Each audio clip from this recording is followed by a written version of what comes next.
નમસ્કાર ખેડૂત મિત્રો, સ્વાગત છે તમારું ખેડૂત પરિચય યુટ્યુબ ચેનલમાં। આજે તારીખ 24 જાન્યુઆરીની આજની સવારની હવામાન અપડેટની અંદર માહિતી મેળવીએ તો ગુજરાતનું હવામાન આવનાર દિવસોમાં કેવું જોવા મળશે, ઠંડી કેવી જોવા મળી શકે છે, ઠંડીનો ચમકારો વધશે કે નહીં, સાથે દિવસ દરમિયાન અને રાત્રિનું તાપમાન વધશે કે ઘટશે તેની સંપૂર્ણ માહિતી આપણે આ વિડીયોની અંદર મેળવીશું। ચેનલમાં નવા હોય તો ચેનલને સબસ્ક્રાઇબ કરી દેજો અને વિડીયોને લાઈક આપીને શેર કરી દેજો। ખાસ તો મિત્રો અત્યારે ગુજરાતનું હવામાન સાવ સૂકું અને ચોખ્ખું રહેવાની શક્યતા દેખાઈ રહી છે। બાકી ગુજરાતમાં કોઈ વાતાવરણમાં મોટા ફેરફારની સંભાવના હાલ તો જોવા મળતી નથી। જ્યારે ઠંડી અને તાપમાન 2 દિવસથી જોવા મળી રહી છે। ઠંડીનો ચમકારો આવનારા 5 દિવસ જોવા મળે તેવું અનુમાન હાલ તો જોવા મળી રહ્યું છે। આવનાર 5 દિવસોની વાત કરવા જઈએ તો 25 તારીખ બાદથી તાપમાનમાં થોડો વધઘટ થવાની સંભાવના દેખાઈ રહી છે, કારણ કે back to back 2 western disturbance પસાર થવાના છે। એક તો 26-27 જાન્યુઆરી દરમિયાન, સાથે જ એક વેસ્ટર્ન ડિસ્ટર્બન્સ મજબૂત આવવાનું છે જે ફેબ્રુઆરી મહિનાના પ્રથમ સપ્તાહની અંદર 1-2 તારીખ દરમિયાન પસાર થઈ શકે છે। તેમની અંદર ઉત્તર ભારતના વિસ્તારની અંદર ભારે હિમવર્ષા થશે। તેની અસર જો ગુજરાતમાં થશે તો ગુજરાતની અંદર ચોક્કસપણે એક કડકડતી ઠંડીનો રાઉન્ડ ફેબ્રુઆરી મહિનામાં આવી શકે છે, પરંતુ તેને આગોતરા એંધાણ તરીકે નોંધ લેવી, કારણ કે તેમાં ઘણા બધા ફેરફાર થવાની પણ શક્યતા હાલ તો જોવા મળી રહી છે। તેની માહિતી આપણે આગળના દિવસોની અંદર જેમ તારીખો નજીક આવશે ત્યારે જ જણાવીશું। પરંતુ ખાસ કરીને અત્યારે જે તાપમાન નોર્મલ કરતાં નીચું ચાલી રહ્યું છે, છેલ્લા 20 જાન્યુઆરી બાદથી 2-3 દિવસથી ઠંડીમાં વધારો જોવા મળી રહ્યો છે।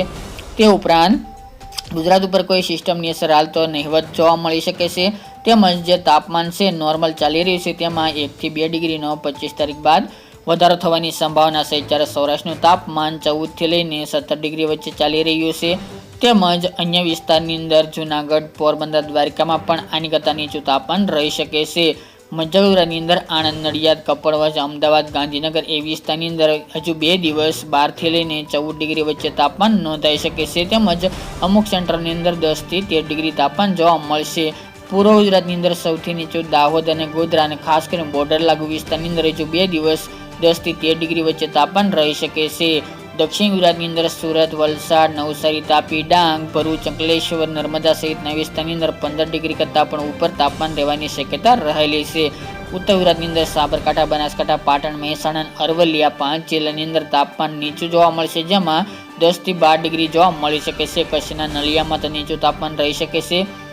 આ તમામ સેન્ટરની અંદર વાત કરવા જઈએ તો 2 દિવસ બાદ થોડો વધારો થઈ શકે છે, પરંતુ હવામાન વિભાગની આગાહી અનુસાર તાપમાન આવનાર દિવસોમાં પણ યથાવત ચાલે તેવી સંભાવના છે, પરંતુ અમુક સેન્ટરની અંદર 13 થી 14 ડિગ્રી તાપમાન જોવા મળશે રાત્રિનું જે લઘુત્તમ તાપમાન હોય છે તે।